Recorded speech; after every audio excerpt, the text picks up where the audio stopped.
안녕하세요. 지난 연말 완전히 북한한테 허를 찔렸습니다. 북한의 무인기가 서울의 상공을 휘젓고 갔어요. 이게 도대체 어찌된 일입니까?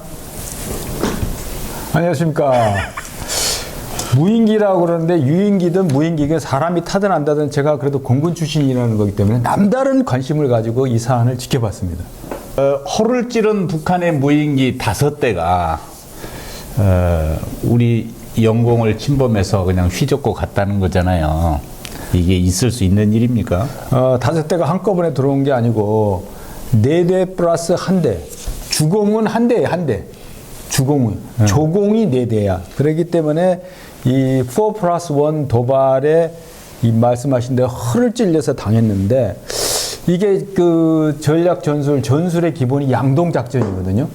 여기인 것처럼 하면서 나오는 거. 그러니까 2022년 12월이 그러니까 한 해가 저무는 시점에 아침 10시 25분에 그러니까 모든 사람이 깨어서 왕성하게 활동하는 시간대에 북한의 무인기 5대가 1+4 형태로 대한민국 영공을 침범해서 한 5시간 내지 6시간 동안 휘저고 다니면서 서울과 파주, 강화도 상공을 했는데 문제는 이제 그걸 격추했다고 나섰던 그 대한민국 공군의 KA-1 우리 스스로 만든 공격기 그런 거 잡으라고 만든 공격기가 추락을 하고 또 한 대도 격추를 못하고 일각에서는 이제 파리 같은 그 모기 같은 무인기가 왔는데 망치하고 톱을 갖고 달라들다가 이거 개망신 당했다라는 땅콩 깔라고 오한말을 휘둘렀군요. 그랬는데 이제 군이 그나마 억울하게 생각하는 건 뭐냐면 2014년도나 2017년도에는 북한이 무인기 도발을 해서 그 당시에 청와대 상공도 휘젓고 다니고 경북 상주의 그 사드 기지 이런 등등을 가다가 스스로 추락한 무인기를 조악한 수준의 우리 무인기를 우리가 스스로 그거를 한마디로 주워서 분석했던 경험이 있는데 이번의 경우에는 한참 1년 내내 그 탄도미사일 도발로 이어가고 7차 실험을 곧 할 것처럼 하다가 왜 느닷없이 이러한 그 내부 교란용 그런 것을 해가지고 우리 대한민국 서울 상공까지도 침범했다는 아주 충격, 국민들이 받아들이는 그 마음의 충격은 불안감 아주 컸다라고 생각이 되는데 이 무인기의 그 팩트 자체가 무엇이냐라는 것을 먼저 규명해야 된다고 봅니다. 왜냐하면 군에서 민간인 지역의 그 피해를 줄이기 위해서 사격을 주저했다. 뭐 경고 방송하고 경고 사격만 했다. 이건 말이 안 되는 것 같고 두 번째는 또 뭐 정치권에서 막 공격을 할 때 이제 용산 상공까지 왔다 그러니까 아니다. 용산 상공은 이게 중요한 게 아니고 왜 탐지는 했는데 그 절차대로 작전을 했는데 그거를 한 대도 격추하지 못했느냐 이게 포인트라고 생각돼요. 그런데 이게 이제 찾기가 어려운 모양이죠. 우선 크기가 3m 이하는 그 아무리 국지 방어용 레이더 시스템을 구축해서 이쪽으로 올 것이다 라고 이렇게 딱 보고 있는 그쪽으로 오더라도 탐기가 어려운데 이번에 잡긴 잡았어요. MDL 상으로 넘어오는데 근데 이제 좀 국민 여러분도 잘 아는 그 경기도 문산 파주 인근의 오두산 전망대하고 있지 않습니까? 그 인근 지역으로 들어와 가지고 4대는 저쪽 강화도 쪽으로 빠지고 한 대가 한강변을 따라서 유유작적하게 서울을 또 서울 북부 상공까지 이렇게 다 휘젓고 유유하게 또 넘어가는까지 포착을 했어요. 그러니까 군은 억울한 게 뭐냐면 옛날에 탐지 자체를 못했는데 그 동안에 이제 2014년도에 그 시국TV에도 방영을 했습니다만 당시 김관진 장관이 국회에서 당당하게 말이지 대응 체계를 강화하겠다고 아주 천명했던 바대로 탐지는 했는데 요격하는 그 작전에 실패한 게 아니냐 이런 그 평가가 나오고 있습니다. 탐지를 하긴 했는데 뭐 나중에 또 새도 탐지하고 풍선도 탐지하고 그래가지고 망신을 좀 당했죠. 허둥지둥 된 거죠. 그러니까 이번에는 그 방공포 부대는 육군이든 공군이든 간에 밥 먹으면 하는 게 적기 나타났다. 전술 조치를 해라. 이래가지고 항상 그 숙달을 훈련을 하는 겁니다. 반복을 하는 게. 그러니까 훈련도 안 됐고 그 부대도 없었고 뭐 아무것도 안 돼. 이거는 팩트하고 다른 문제고 육군뿐만 아니라 공군에서도 주요 접근로상의 그런 무인기 탐지 시스템은 많이 강화가 됐다. 네. 이렇게 평가할 수가 있습니다. 뭐 제가 아는 바로도 우리 군의 방공부대들은 정말 훈련 열심히 해요. 네. 자주 하고 정기적으로 하고 두두두두두두 그 하늘을 향해서 그 20mm 그 방공포 쏘고 지대공 미사일로다가 늘 격추훈련하고 많이 합니다. 비호복합. 이거 대단한 건데.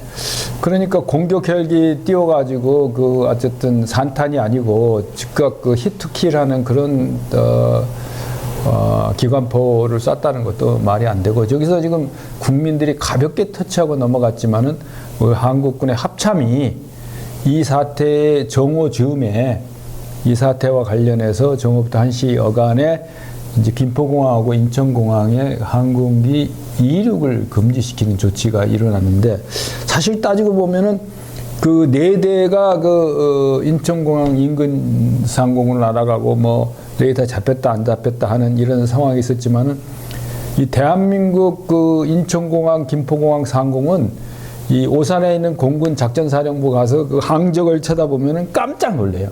뭐냐면 야, 우리나라 상공에 이렇게 항공기가 많이 이렇게 벌떼처럼 윙윙윙 다층 구조로 이렇게 나와 있는데 거기에 무인기까지 출몰했다는 것은 앞으로 무인기를 격추했냐 말았냐 군을 질책하는 걸 떠나서 수도권 서울 상공, 대통령 집무실 상공보다 김포공항과 인천공항을 연하는 이쪽의 무인기 출몰 상황이 아주 심대한 국가적 재앙을 초래할 수 있다라는 그런 포인트를 지적하지 않을 수 없어요. 근데 북한이 이번에 보내온 그 무인기들은 최첨단 장비를 탑재하고 있는 건가요? 아니죠. 2014년도에 이제 추락했던 그 무인기를 주도 보니까 우선 그 무인기 자체가 물론 북한의 방연기제사 생산해서 우리가 그냥 방연 1, 2, 3, 4 이렇게 명칭을 하는데 거기에 탑재된 카메라가 일본의 그 보급형 카메라, 우리 휴대용 카메라 같은 카메라를 장착하고 강화도나 전국의 한 4개 지역에서 그 떨어졌던 거고 그러니까 특히 경북 상주의 사드 기지를 촬영하고 갔던 북한의 무인기가 강원도 인제 근방에서 추락해서 그걸 수거해서 보니까 했다는 거죠. 그래서 지금 김여정이 지금 대남 막말을 하고 있는데 지금 일각에서는 분석을 정찰 위성의 사진이 너무 정확하기 때문에 그거를 어깃장 놓기 위해서 북한이 추가적인 무인기 정찰을 했다라고 이렇게 분석을 하는데 저는 생각이 달라요. 정찰 목적이 아니고 이것은 값이 저렴한 값싼 그 무인기 아주 정확한 수준의 무인기를 가지고 이렇게 대한민국 흔들 수 있다라는 그런 측면의 정찰용이 아니고 내부 교란용이었다라는 그런 시각으로 분석하지 않을 수 없고 여기서 이제 우리 군의 대응이 상당히 그 국민들한테 그 민망한 그 어떤 작전 실패를 가져왔는데 이것을 만회하기 위해서 압도적 대응을 한다라는 이런 키워드가 등장해서 제 귀를 의심하지 않을 수 없는 깜짝 놀랐던 측면이 있습니다. 그러니까 북한이 이런 조악한 수준의 무인기를 무리하게 내려보낸 거는 전술적인 이유보다는 남한의 여론을 분열시키고 교란하기 위한 급습, 당황시키기 위한 책동이다 이렇게 봐도 될까요? 그렇죠. 저는 그렇게 100% 동의를 하고 그 이전에 이제 뭐 이어서 무인기 도발에 의해서 또 초대형 방사포 통상 240, 300mm 구경의 방사포가 아니고 600mm 규모의 방사포를 동해와 또 서해에서 연말과 연초에 발사를 했는데 제가 볼 때는 2014년도 이후에 최근에 무인기도가 8년을 준비를 해도 8년을 준비한 결과가 결국은 북한의 무인기한테 구멍을 뚫린 게 아니냐라는 측면에서 봤을 때 그 군뿐만 아니고 이것을 작전 지휘하는 지휘 통제 시스템, 더 나아가서는 안보 컨트롤 타워 차원에서의 문제라도 있다고 봅니다. 예, 이번에 불안이 이렇게 증폭된 가운데 훈련 부족 탓으로 못 잡아냈다, 격출시키지 못했다. 그리고 과거 정부의 이런 시스템을 만들기 위한 노력이 부족한 탓에 이번에 이렇게 뚫린 것이다라고 하는 표현은 그렇게 적절해 보이지 않는데 어떻게 생각하십니까? 그 대통령이 취임하시면 국군 통수권 인계를 심야에 그날 날짜에 0시에 합참의장이 보고를 하지 않습니까? 그 순간부터 모든 책임은 취임한 통수권자 또 군의 리더십이 지는 겁니다. 그런 측면에서 봤을 때 훈련 부족이나 또 드론 부대 창설이 안 됐다라든 그러니까 심하게 질책했다라는 그런 표현은 일각에서 얘기하는 대로 역시 그 군대를 가지 않은 국군 통수권자의 문제가 아닌가 이런 시각도 등장하는 걸로 봤습니다. 우스갯소리이긴 합니다만 5년 통치를 끝내면서도 넘기면서 5년 가지고는 역부족이었고 그 전 5년 때문에 뭐가 좀 잘 안 됐노라 이런 말씀하실까봐 좀 걱정은 됩니다. 뒤늦게 이제 그 신범철 국방차관이 그 SBS TV에 나와서 이런 얘기를 했어요. 3m 이하의 이 소형 아주 속도가 느린 그런 무인기는 그 식별하는 데 한계가 있다.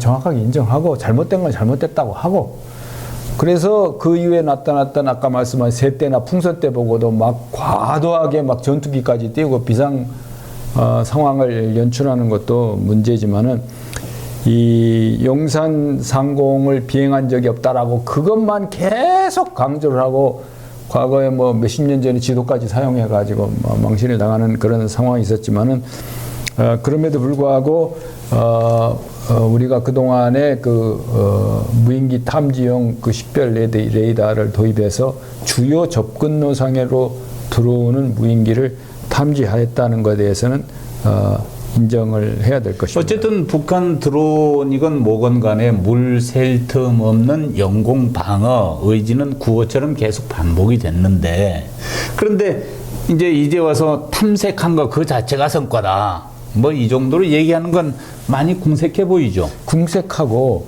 또 아까도 잠깐 말씀드렸지만은 민간인 피해를 방지하기 위한 것이다. 그 다음에 경공급기가 추락을 했지만은 민간 피해가 없었다. 뭐 조종사는 생명을 걷다. 다행스러운 일이지만은 그것이 작전 목표는 아니거든요. 북한의 무인기를 격추시키거나 그것을 불능 상태로 만드는 게 아주 중요한데 어쨌든 그 강조 포인트가 잘못됐고 더군다나 이어서 벌어진 국회 국방위에서 그 어떤 호통치고 잘못하고 사과하는 모습을 연출하는 국회 국방위의 모습 정말 국민의 한 사람으로서 좀 민망하게 그질 데 없었습니다. 그런데 4+1이라고 말씀하셨잖아요. 4대는 교란용, 1대는 서울 정찰용. 그런데 북한 청참마부가 12대 보냈는데 니네 5대 잡고서는 무슨 소리야? 이렇게 이제 이게 좀 믿겨지지 않지만 이렇게 발표를 했어요. 데일리 NK가 보도를 했어요. 그러니까 레이더상에 잡힌 항적이 남아있는 거 다 녹화하거든요. 나한테 그렇다는 거고 지금 국방부에서 인정한 대로 3m, 여기 2m 내라고 그러잖아요. 3m 이하의 그 무인기는 속도도 느릴 뿐만 아니고 잡히지를 않는다는 겁니다. 한계가 거기라는 거죠. 물론 주요 거점으로 한 지역 방공 시스템 상의 그 전문용어로 코리더라고 그러는데 통로. 이쪽으로 저기 올 거야. 그래서 거기를 계속 워치하고 있을 때는 그 잡히지만은 조금만 각도를 틀으면 그 잡기 어려운 그 한계가 있다. 그렇기 때문에 이제 국민이 신뢰하지 못하는 사실을 정확하게 적시에 보도하고 그 국민께 알리는 그런 노력도 필요한데 일단 사실관계 파악이 어려운 거죠.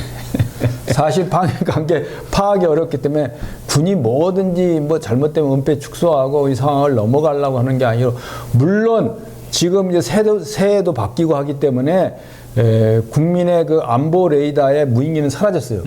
그렇다 하더라도 이것이 여기서 그 모든 관심을 꺼야 되냐? 안 그렇습니다. 앞으로 2023년도에 뭐 다양한 도발 형태에서 이와 같이 그 핵무기를 백그라운드로 삼아가지고 다양한 그 회색지대와 관련된 도발이 계속 이루어질 거고, 그다음에 여기서 우리가 압도적 대응하라고 하니까 우리가 9.19 군사합의를 위반해서 우리가 정찰기 뭐 얼마 보냈고 뭐 하고 그래서 박정천 그 북한 군 참모장이 뭐 그걸로 해임이 됐느니 마느니 북한도 홍역을 치르고 있는데, 여기서 중요한 거는 그동안 우리가 일관되게 유지해왔던 유엔 안보리 제재라든가 우리가 9.19 군사합의를 비롯한 정전협정을 우리가 철저하게 준수했다는 걸 스스로 파기하는 이거는 좀 뭔가 전략적 패착이 아닌가 이런 그런 생각이 뭐 아쉬움은 있는데, 이제 국민 정서법상 그래도 우리 송골매가 그냥 북한 영공을 휘젓고 왔다.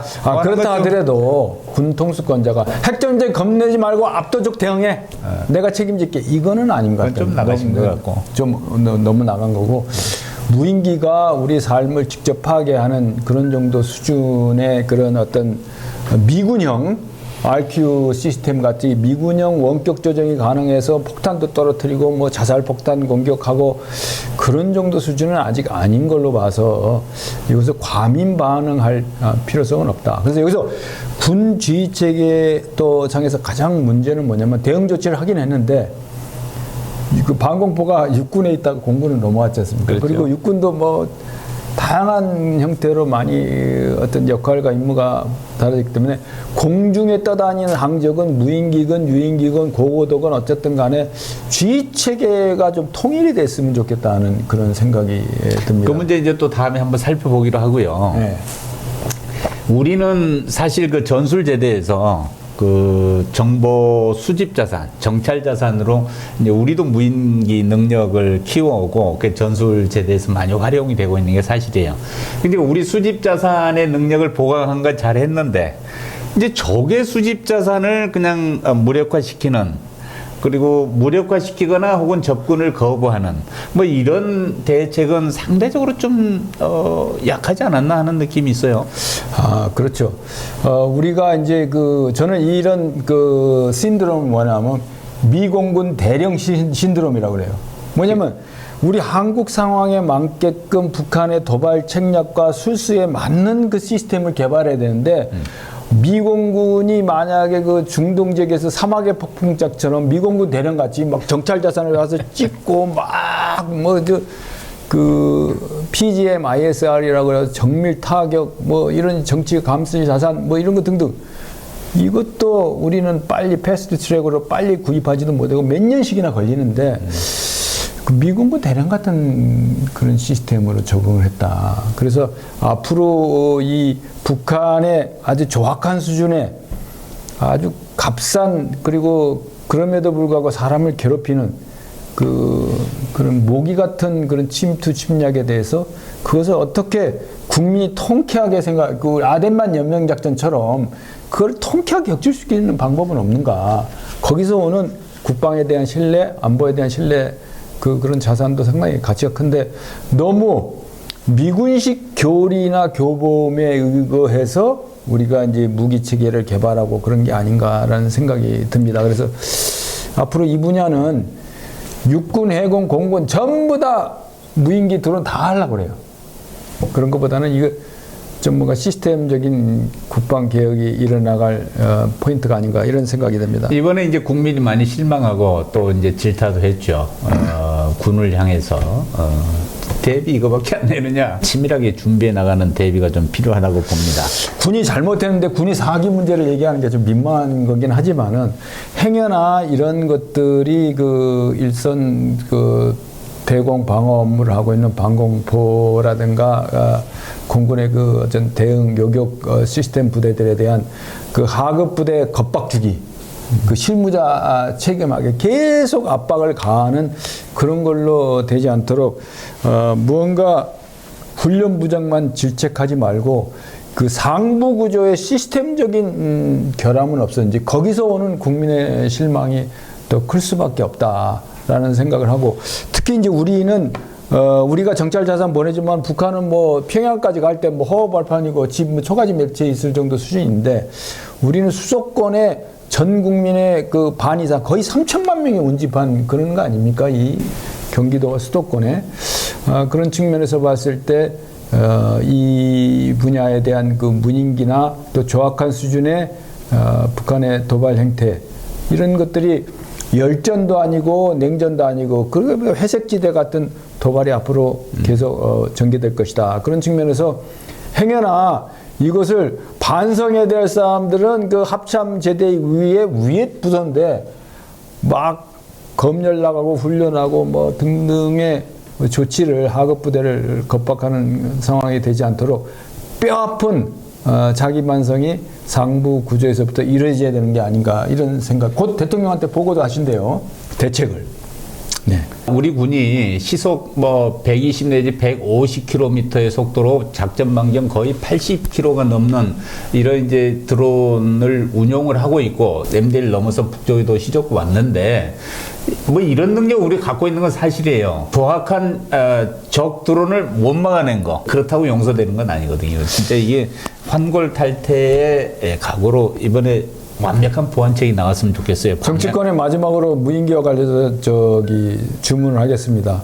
이거 정치 공세 공방의 수단으로 이 무인기 파동을 악용하지 말고 힘을 합치고 지혜를 모아가지고 예산 타령하지 말고 또 정말 빨리 진행되어야 하는 무인기 예산 또 패스트 트랙 무기 도입이나 시스템 보강 작업을 정치까지 힘을 모아 도와주는 게 그 안보를 위한 협치가 아닌가 이런 생각이 듭니다. 그리고 이제 전술적으로는 탐지, 경보, 격추 뭐 이런 등의 일련의 이제 활동들이 어디선가 통합이 되고 많은 자산들이 함께 노력이 통합돼서 효율적으로 작전을 해냈으면 좋겠어요. 좀 앞으로 개선하거나 발전시켜야 될 방향은 가장 중요한 거는 이 항공기는 무인기가 저속이라고 그러지만 100km 이상 넘습니다. 엄청나게 빠른 속도인데 이 무인기 시스템이야말로 또 영공에 떠다니는 공중 항적에 대한 대응은 뭐냐면은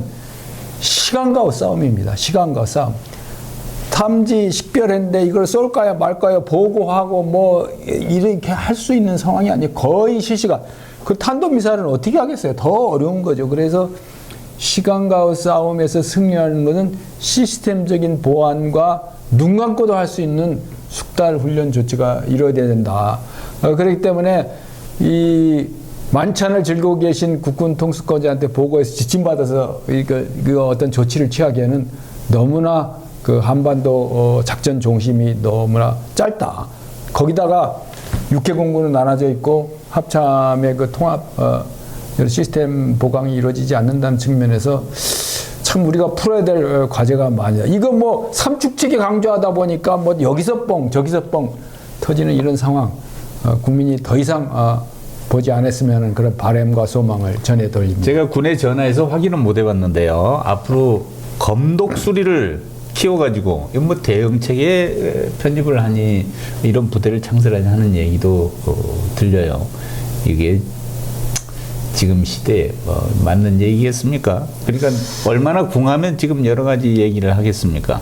이 작은 건 못 잡아낸다는 데 문제가 있는 거잖아요.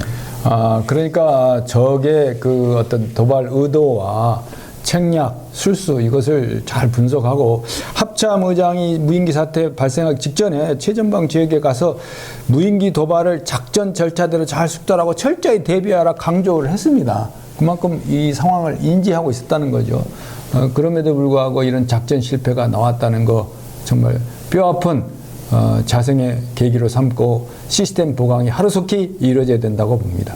무인 드론 몇 개 잡겠다고 우리 뭐 전투기도 뜨고 헬기도 뜨고 공격 헬기 뭐 각종 사격 엄청나게 해야 되는데 결국 뚫렸어요. 그 조금 싸한 마음이 듭니다. 이게 좀 억울하기도 하고 통쾌하게 좀 카타르시스를 드릴 수 있는 작전 성과가 있었으면 좋았는데 그렇지는 못했어요. 그러나 뭐 이게 큰 피해가 있는 일은 아니었으니까 그나마 다행이고요. 군이 또 각별하게 드론 부대를 창설하겠다고 결의를 밝히고 또 대비책을 강구한다고 하니 믿어보겠습니다. 우리 군 화이팅! 무인기뿐만 아니라 뭐 탄도미사일도 일거에 요격할 수 있는 시스템이 빨리 강구돼야 될 것 같습니다. 감사합니다.